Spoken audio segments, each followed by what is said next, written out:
Ya estamos, me dicen a esta hora de la mañana con Pedro Salinas. Permítame un segundo. Gracias, Pedro, por acompañarnos el día de hoy. Te mandamos un abrazo. Ayer igual en la tarde, casi noche, llegó la noticia a través de la República, y hoy en la mañana le he visto en Infobae, sobre que el Vaticano envió una misión al Perú para investigar las denuncias de abuso sexual en contra del sodalicio. Y Pedro, como Paolo Gas, son quienes más han tocado este tema y escrito este tema en nuestro país sobre los crímenes que ha cometido en realidad el sodalicio. Debo confesar, Pedro, desde acá, desde Radio 1, que no he tenido todavía oportunidad de leer tu último libro. Ya lo he adquirido, pero todavía no lo he leído. Sé que es un resumen general, pero ¿sabe qué? Una Biblia. Así, grueso. Entonces, dame un tiempo para poder terminar de leer toda esa información, porque te cuento como una experiencia, así como amigos, y aprovechando que nos escucha la gente, ¿no?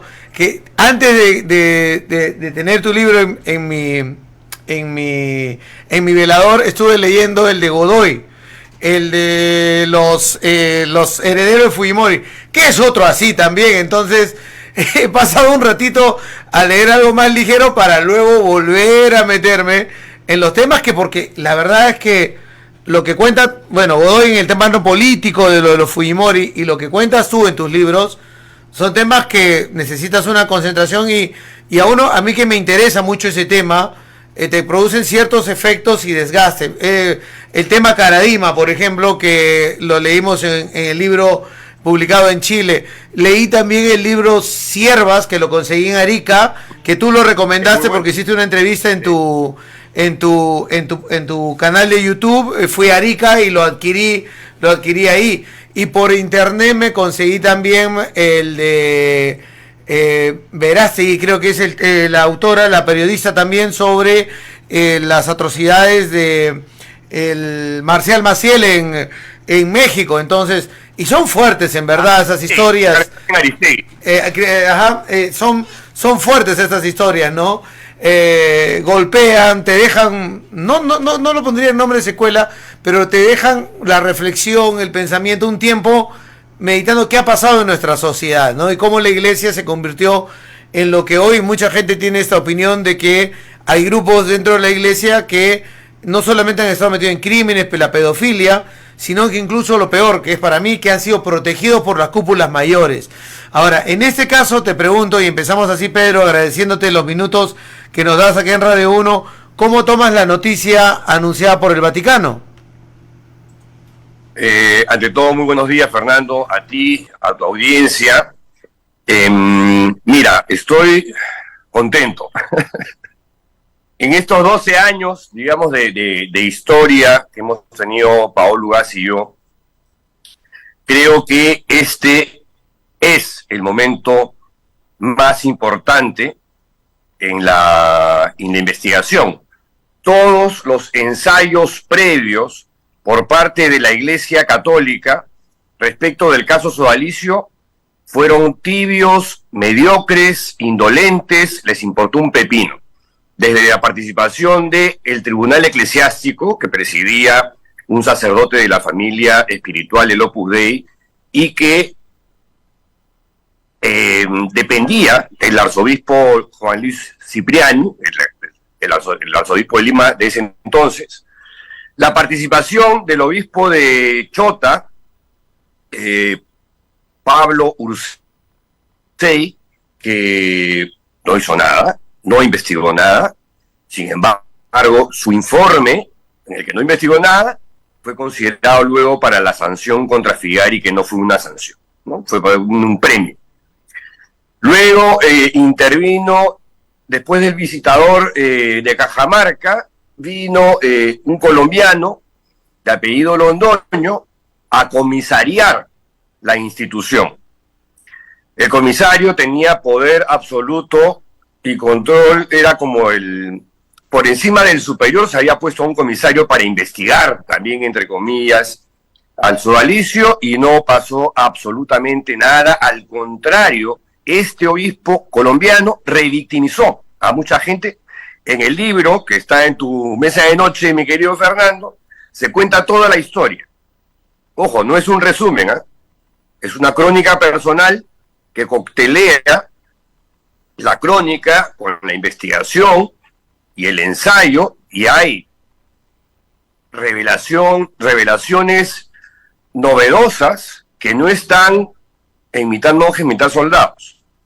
O sea, ahí vas a encontrar correos electrónicos, carpetas fiscales, nuevos testimonios, nuevas denuncias, nuevos señalamientos, el informe de Belaunde, la parte económica. Por eso que es un librito pues voluminoso, porque ahí ya decidí contarlo absolutamente todo. Bueno, y luego de la participación del colombiano, o casi en paralelo, también intervino el actual arzobispo de Newark, en New Jersey, Joseph Tobin, para ver la cosa económica. Y pese a los evidentes, las evidentes señales o signos de riqueza, donde aparentemente se habría usado o mal utilizado el concordato entre el Perú y el Vaticano para hacer negocios o para incrementar su patrimonio, tampoco llegó a nada. En el caso de la misión Scicluna Bertomeu, es la misma misión que en el 2008 generó un terremoto de 9 grados en la escala de Richter, más o menos, ¿no? Y cuyo informe llegó al Papa, y el Papa tomó la decisión de hacer renunciar a la totalidad de obispos de Chile. Monseñor Charles Scicluna, arzobispo de Malta. Scicluna estuvo en Chile. Sí, pero antes de eso, él es el que hace la investigación sobre Marcial Maciel. Él es el que descubre las porquerías de Marcial Maciel. Lamentablemente, Juan Pablo II no tomó ninguna decisión. Quien la toma es Ratzinger, y claro, en vez de disolver a los legionarios de Cristo, le dieron una segunda chance. Y ahí están, siguen existiendo, y los abusos se han seguido dando por no disolver a la organización. Monseñor Scicluna fue a Chile por el caso Caradima, ¿no? Y fue ahí con Jordi Bertomeu, que es un catalán, un oficial de la Congregación para la Doctrina de la Fe, que ve temas él es un canonista especializado en cazar pederastas, o sea, digamos, para decirlo así en cristiano.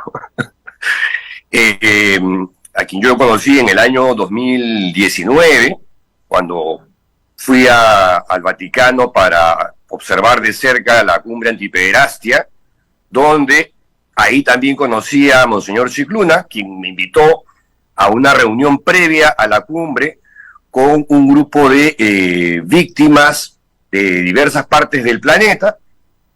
Éramos 12 al final. Entonces, nada, si me preguntas, yo le tengo mucha confianza a esta misión que ha sido ordenada por el propio Papa Francisco para ver qué va a pasar con el sodalicio de vida cristiana. ¿Y le tienes confianza por los que vienen, o sea, por los antecedentes que muestran Scicluna y Bertomeu? A Scicluna, para que tengas una idea, es como el halcón maltés, ¿no? Como es arzobispo de Malta, y donde le dan un encargo, llega hasta el final, caiga quien caiga literalmente, hasta las últimas consecuencias. O sea, Scicluna es una de las figuras de la Iglesia católica que me inspira muchísimo respeto. Y Jordi Bertomeu igual. Jordi Bertomeu ha estado en el Perú un par de veces en un evento de la Universidad Ruiz de Montoya, de los jesuitas, y en otro de la Universidad Católica. Escucharlo es de verdad una gozada porque el tipo sabe muchísimo, sabe cómo plantear los temas, los casos. Es un investigador de lo que se llaman los delicta graviora, que es la forma como el Vaticano denomina en latín los abusos sexuales a menores por parte de religiosos, ¿no? Y él, porque también he leído sus artículos, son mini ensayos especializados sobre estos temas, sabe cómo encauzar las cosas. Y él fue, junto con Scicluna, el que hizo la revolución en Chile. Y ambos, también lo sé, gozan de absoluta confianza del Papa Francisco. Que el Papa Francisco haya enviado a este par de, ya son celebridades en el Vaticano, al Perú, me parece, ¿qué te puedo decir, Fernando? ¡Wow! Por fin siento que algo podría pasar. Ellos vienen el 25 al Perú. ¿Qué es lo que tendrían que hacer en Perú? Porque yo entiendo que ellos ya tienen todos los antecedentes. Incluso hace algunos meses se publicó una fotografía de Paola Ugaz con el Papa, ¿no es cierto? Que la vimos en las redes. Ellos ya tienen antecedentes. El Papa ha recibido tus libros, los libros que también ha hecho con Paola Ugaz.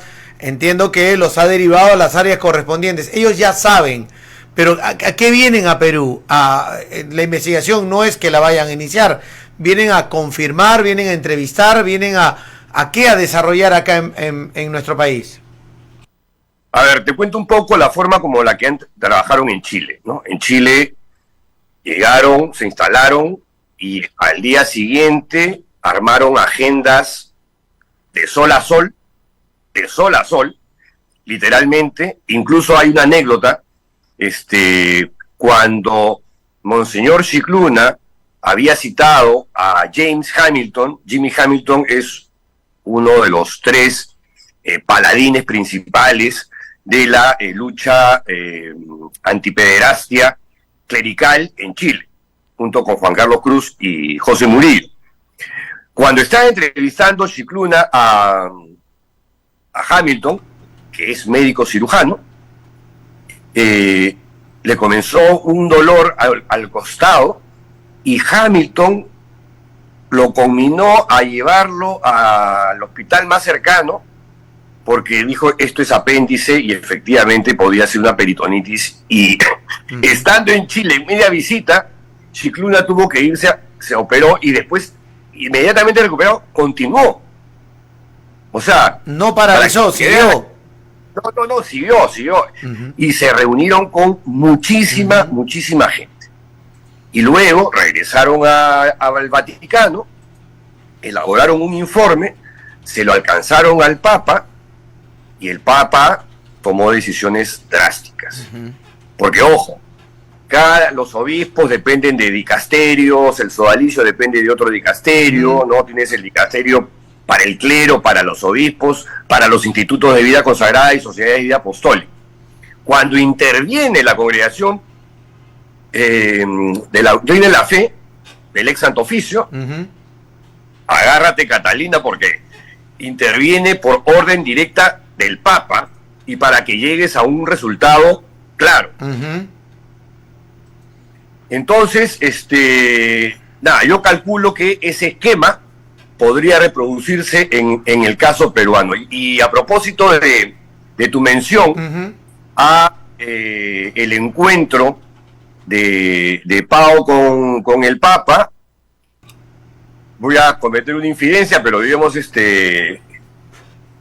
ya creo que es la hora. Una de las cosas que no trascendió, pero que Pao le rogó al Papa, es que enviara una misión al estilo Chile, como la misión Scicluna Bertomeu. Y nos está mandando exactamente la misma misión. Y de otra parte, este librito, o este librote, o esta Biblia, que es Escritos y Noticias de Dios, apenas recién lanzado, le llegó a las manos del Papa a través de un heraldo inopinado, una autoridad eclesiástica, cuyo nombre sí no quiero revelar por el momento, y que fue fundamental porque el Papa, de alguna forma, termina de animarse ahí a decidir que había que enviar una misión al Papa. Ahora, eso, cuando me lo transmitieron, dije, ojalá, porque ya habían pasado demasiados años, se habían enviado muchísimas cartas de exodálites, mías también, para que enviara una misión al Perú, porque todos los ensayos de investigación que fueron truchazos, recontratruchos por donde los mires, no funcionaron, o sea, le salvaron el pellejo al sodalicio. Y el dicasterio del que depende el sodalicio tiene a un funcionario que se llama, pues un español que se llama José Rodríguez Carballo, que siempre ha jugado en pared con el sodalicio. ¿No? Una cosa bien rara, le ha parado todos los penales se los ha tapado al sodalicio. Y ahora, ya por ahí, ya está descartada la salida. Por además, recuerda la sanción a Figari, fue una burla para las víctimas, realmente. Nunca lo expulsan, Figari sigue siendo sodálite, los encubridores siguen ahí, y algunos me acaban de revelar, son hasta superiores de comunidad. O sea, que... Los encubridores. Sí, claro. Y ahora, ¿qué puede decidir esa comisión? El principal sodalite, la figura más fuerte del sodalicio, no porque ostente un cargo importante, porque no tiene ningún cargo, es Jaime Berte. ¿Por qué es tan importante este cura? Porque este cura, Jaime Bertel Gómez, es el que maneja la plata. Que ha sido también otro de los grandes aportes, por eso que a Pao la odian, y todas estas campañas mediáticos judiciales tienen una mano negra, una mano que mece la cuna, y que claramente apunta a una figura que maneja mucho dinero para haber montado esta maquinaria que en 5 años no ha dejado de acosarnos mediáticamente, incluyéndolo también, por cierto, a Daniel Llovera. Eso también, esa información del acoso mediático también le ha llegado al Vaticano, porque esa es una señal clarísima de que el sodalicium nunca cambió de la boca para afuera. Si tú lees el libro, vas a ver las carpetas fiscales con las declaraciones de Jaime Berte y Ambrosic y todos los miembros que en algún momento fueron del entorno cercano de Figari. Una cosa es lo que dice la institución para afuera, pero hacia adentro y en las carpetas fiscales mienten con una concha que es alucinante. El cinismo de esta gente es realmente alucinante. Porque se sienten respaldados, porque se sienten protegidos, o se sentían, mejor dicho, protegidos. Sí, claro. ¿No? La estructura que habían armado dentro de la iglesia, que tiene una estructura, ¿no es cierto?, de poder, pero también con un respaldo económico, los lleva a tener ese sentimiento de protección, de impunidad que pueden tener, y de pasar al ataque y a la persecución mediática que han recibido ustedes. O sea, tienen poder económico. Claro. Poder político, porque digamos sus aliados, supondrás, mi querido Fernando, o atinarás, son el fujimorismo, el partido de López Aliaga, tienen contactos en el ámbito empresarial, ellos mismos mueven muchísimo dinero. O sea, los sodalites como los legionarios son los millonarios de Cristo, por decirlo de una manera. Entonces... Y es que si no hay libro, ¿dónde era? Dime, a ver, si no hay libro, ¿dónde era? ¿En televisión? ¿En radio? Si no había tu libro, o no salían los libros contando la historia de Figari y del sodalicio, ¿quién les iba a dar una mirada, una investigación a ellos. ¿Veías la ventana televisiva, la ventana escrita o la ventana radial? No, eso se silencia, lo han silenciado. Sí. A diferencia de Chile, por ejemplo, donde el reportaje empezó con TVN, ¿no es cierto? Con un reportaje ahí fuerte, importante, una bomba, y pese a eso, demoró cuánto, y las acciones que llevaron adelante para silenciarlo. Acá en Perú, Sí, no, acá en Perú, acá en Perú, digamos, han pasado piola durante 40 años, 4 décadas. Y como vas a ver en el libro, hay un tema que es muy importante y tiene que ver con el llamado carisma que tiene una organización religiosa. Los franciscanos, la pobreza, los no sé cuantitos la educación, los no sé cuantotes el trabajo social con los más pobres y los desposeídos, ¿no? ¿Cuál es el carisma de esta organización? Supuestamente es una cosa de origen divino, que tiene que ver con tu santo, que cae sobre un fundador. Lo que pasa es que si tú lees Sin Noticias de Dios, vas a descubrir que en Sin Noticias de Dios hay un comportamiento de depredador sexual por parte de Figari hacia finales de los años 60. El Sodalicium se funda en el año 71. Entre el año 73 y 75, o sea, ahí nomás de fundado el Sodalicium, ya Figari está documentado, y también lo vas a ver en el libro, ya era formalmente un depredador sexual y serial, y el número 2 y el número 3 también lo era. ¿Coincidencias? No. En estas cosas, por experiencia y lectura, claramente no hay ninguna coincidencia. Pedro, entonces, ¿y qué esperamos de esta comisión? ¿Qué es hasta dónde puede llegar? ¿Qué puede decidir para llevarle al Papa al Vaticano? Mira, si asumimos que van a replicar la metodología de Chile, ya se van a reunir con N cantidad de personas, ahora sí, en un lapso corto, ¿no? Porque el tema con estas dos personalidades, estos dos nombres grandotes del Vaticano, Scicluna y Bertomeu, es que están, como comprenderás, el tema de la pederastia clerical es un tema que es un cáncer que ha hecho metástasis en la iglesia. Los tienes viajando a Paraguay, viajando a Bolivia, chequeando cosas en Costa Rica, fuera de los temas en Estados Unidos, Europa, o sea, y lamentablemente no hay 100 Sciclunas y no hay 100 Bertomeus. O sea, hay un Scicluna y hay un Bertomeu.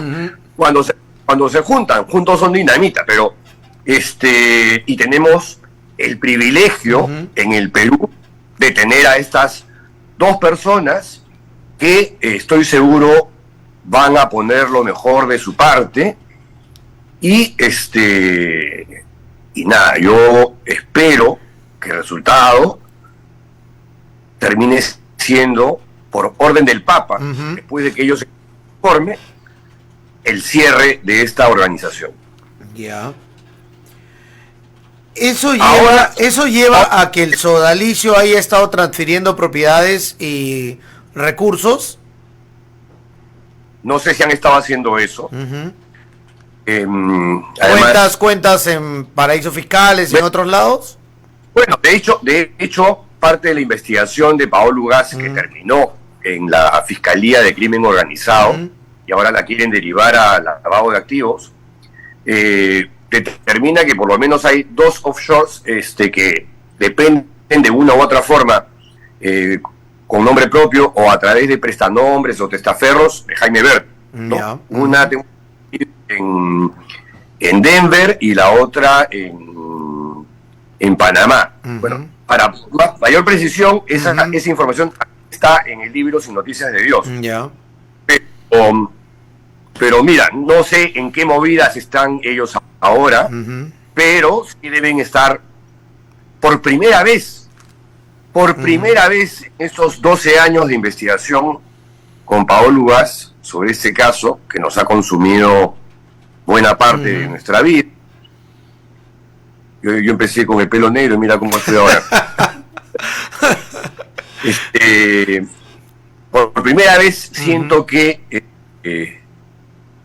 el sodalicium debe estar con miedo. La primera vez que siento, primero vuelo el miedo en ellos. Hasta antes de esto, estaban muy tranquilos. ¿Y qué significaría el cierre del sodalicio? O sea, ¿qué harían con todo lo que tienen ellos? Porque tienen propiedades, negocios. Ya, es que hay también, si lees el libro, te vas a dar cuenta que la institución como tal participa de los colegios, las universidades, ¿no? Pero un montón de negocios tienen de empresas mineras, agroindustria, hasta agencia de viajes y turismo, constructoras, inmobiliarias, entre muchas más, en una diversidad de rubros alucinantes, ¿no? Donde uno se pregunta, ¿por qué no lo ponen en un asiento en el directorio a Jaime Verde, ¿no? O sea, este tipo tiene un televisor acá blanco, digamos, pero podría ser un emprendedor, digamos, claro, él ha hecho parte de esa fortuna, aparentemente haciendo un mal uso del concordato, aprovechándose de las fisuras o rendijas que ha dejado abierto el concordato para hacer negocios como asociación sin fines de lucro y cosas por el estilo. El negocio de los cementerios, pregúntale a la competencia de el Parque del Recuerdo, pregúntale a Campo, a Jardines de la Paz, qué piensan de los beneficios que tiene el Parque del Recuerdo. O sea, pero como sea, nada, estoy tan contento que me olvidé de tu pregunta. No, ¿qué es lo que puede pasar? O sea, cerrarlo, pero ¿qué viene acompañado con esas empresas? ¿Qué harían? ¿Las seguirían manejando? ¿Las intervendría la Iglesia o el Vaticano? Mira, esa plata la manejan 8 personas, entre sodálites y gente del entorno cercanísimo y más leal a Jaime Verde. Si disuelven el sodalicium, el sodalicium se podrá quedar, o sea, lo que va a quedar son colegios, universidades, o sea, ¿no? Pero va a ver si efectivamente todavía un grado de impunidad, estamos hablando de un escenario hipotético, porque los 8 que se hicieron ricos, y que son ricos actualmente, seguirán siendo ricos, ¿no? Pero ya no van a utilizar a la institución como fachada para sus negocios. ¿Y qué puede pasar con Figari? No lo sé porque ya hay una sanción oficial del Vaticano en la que supuestamente Figari ya habría sido sancionado y que de sanción, o sea, ese documento de 6 páginas que evacuaron en el año 2017, creo, es una basura, ¿no? Es una basura que debía estar en el baño para usarlo de papel higiénico. No sé si pase algo. Y debajo de Figari, si pasa con, o sea, debajo de Figari, o sea, estamos hablando, entre comillas, debajo de Figari, son los cómplices y los encubridores de Figari, pero los que sí deberían tener algún tipo de sanción, por lo menos por parte de la Iglesia Católica, dado que la justicia peruana hasta el día de hoy no ha hecho nada, y que las autoridades eclesiásticas peruanas tampoco han hecho nada, ¿no? Y que la clase política peruana, teniendo un informe devastador y contundente como el informe de Belaúnde, 500 páginas donde te muestra que esta organización es una secta que ha maltratado física y psicológicamente a sus adeptos. Entonces, ¿de qué estamos hablando? O sea, esto es el reino de la impunidad. Ahora, por fin, a través del Papa Francisco, se está enviando al Perú una misión con 2 personas de absoluta solvencia, credibilidad, prestigio, ¿no? Con una reputación que les precede y que te hacen pensar que vienen al Perú, a Lima, a hacer un trabajo eficiente. Bueno, yo por lo menos, ahora sí, siento que el caso está en buenas manos. Eso es lo principal. Pero, a ver, y integrantes del sodalicio que son parte de la iglesia, curas, sacerdotes, que han estado en el encubrimiento de los hechos que han cometido, ¿serían o podrían ser sancionados? A ver, el sodalicio tiene una cantidad de sacerdotes que operan en parroquias. En Lima, por ejemplo, la parroquia de Camacho, que también está en lugares clave como Arequipa y Piura, que son emporios sodalites. Y en Piura, el arzobispo de la ciudad es José Antonio Eguren Anselmi, miembro de la Nacional, ¿no?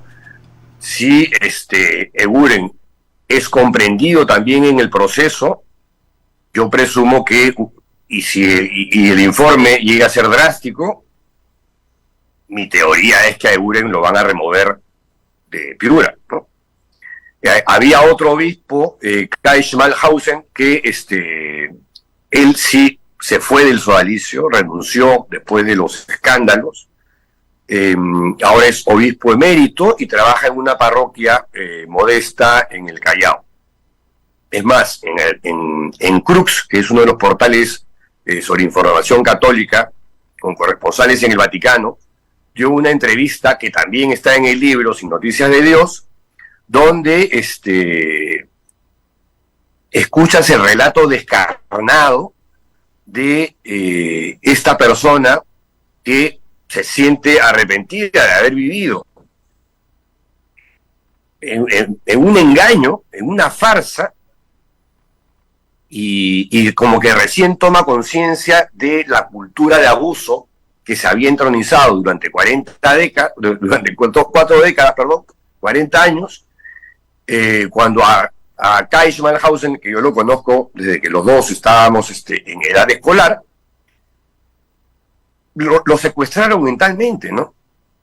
Y es lo que ha pasado con la mayoría o sea, te digo, pues el 99.9% claro, de usuarios. De lo que yo te he hecho un recuento de lo que he leído, que es poco, pero el comportamiento es similar, o sea, la forma como actúan, te controlan, ¿no? Manipulan a la persona, al ser humano, al joven, y el tema también viene por el tema económico, familiar de ese joven, sí. O sea, aquí vamos por la plata de él, ¿no? O sea, vamos por esta familia, o sea, en México, en Chile, en Perú, van a eso, van a controlar el cerebro, el físico y la economía.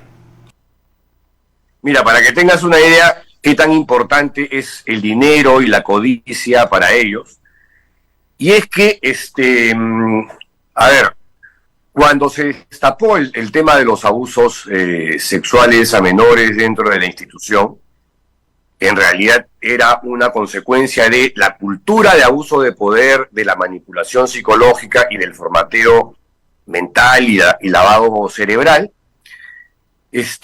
La reacción de ellos fue un poco la de limpiar la imagen, creando una comisión independiente que al final fue un boomerang para ellos porque la comisión fue efectivamente independiente, a la cual no le han hecho ningún caso. Entonces inmediatamente contrataron y tuvieron a sueldo a unos investigadores extranjeros que no hablaban español. Imagínate que una víctima se someta a la tortura de no hablarle al investigador, sino hablarle a la traductora, porque eso fue lo que pasó. Y que evacuó un informe sí a la medida, ad hoc, a lo que quería el sodalicio. Ahora, o en el camino, cuando Paolo Ugaz decide o anuncia que va a seguir el dinero, claro, a mí me han llovido querellas, cartas notariales. Una vez te cuento, por una entrevista contigo, el señor Alberto Gómez de la Torre, que ha querellado por difamación a Paolo Ugaz, a Daniel Llovera y a mí, a los 3 periodistas que hemos investigado el caso sodalicio, el tema del dinero ha sido más fuerte en la balanza de ellos que el tema de los abusos. Por eso que el acoso contra Llovera ha sido terrible, pero particularmente quien ha sufrido unos ataques brutales y feroces ha sido Paola Ugaz, porque ella les tocó el bolsillo. ¿Puedes creerlo? O sea, y a ella han ido a denunciarla, le han generado una denuncia falsa para que tenga que ir a defenderse a tribunales. Así es. Bueno, pero mira, que estén acá en el Perú muy pronto, en los próximos días, Scicluna y Bertomeu, es la demostración de que el caso Sodalicio no es un caso cerrado todavía. Bueno, esperemos que sea así. Te cuento que a mí también me llegó una notarial del señor. Pero la semana pasada, por leer el Twitter del estudio Gamarra Arbizú, ¿no? Y aclararme de que no era inocente, había prescrito el tema, ¿no? Bueno, ya. Pero están atentos a todo ese tema. ¿Perdón? Gajes del oficio. No, sí, uno está acostumbrado a eso, no hay ningún inconveniente ni problema. Pero desde acá, la verdad que comparto esa felicidad, esa esperanza de que esa comisión, por los nombres también, porque he estado leyendo ayer mucho cuando salió la nota de la República, empecé a revisar temas, depositar que ojalá que la iglesia pueda cumplir a cabalidad con esa misión que le han dado a estos dos personajes de la iglesia, que ya es un paso importante de que vengan y los antecedentes que traen, pero que los resultados sean los óptimos. Eso creo que es importante. Yo tengo la oportunidad de conocerte a ti aquí en la cabina de la radio, de que me hayas invitado a participar en una presentación del libro aquí en la Avenida Bolognesi, en una feria del libro, porque había leído justamente tus libros, y desde ahí mantenemos una amistad, un seguimiento noticioso también de lo que está pasando con estos temas, y acá en Tacna sí nos interesa poner sobre la mesa, por lo menos a este medio de comunicación, estos temas. Tocamos lo que pasó en Chile, lo que pasó en México, lo que pasó en Boston, lo que pasa acá. Recomendamos libros, películas, todo para que la gente sepa, para que la gente lo sepa. Y sí, he pecado al no leer Sin Noticias de Dios, que lo tengo en mi velador, pero hoy termino 100 cuyes hoy y empiezo el fin de semana con Sin Noticias de Dios. Pero te mando un abrazo, gracias por siempre darnos un espacio. No, gracias a ti, Fernando, sabes que te tengo mucho aprecio, valoro mucho el interés tuyo en este tema, hacerle seguimiento, informarte sobre él. Créeme que eres de los pocos periodistas en el país que le han entrado al trapo, y nada, eso yo te lo reconozco y te respeto y te admiro por ello. Gracias Pedro, un abrazo. Gracias. 9:10, Pedro Salinas, como lo habíamos anunciado, nos acompañaba el día de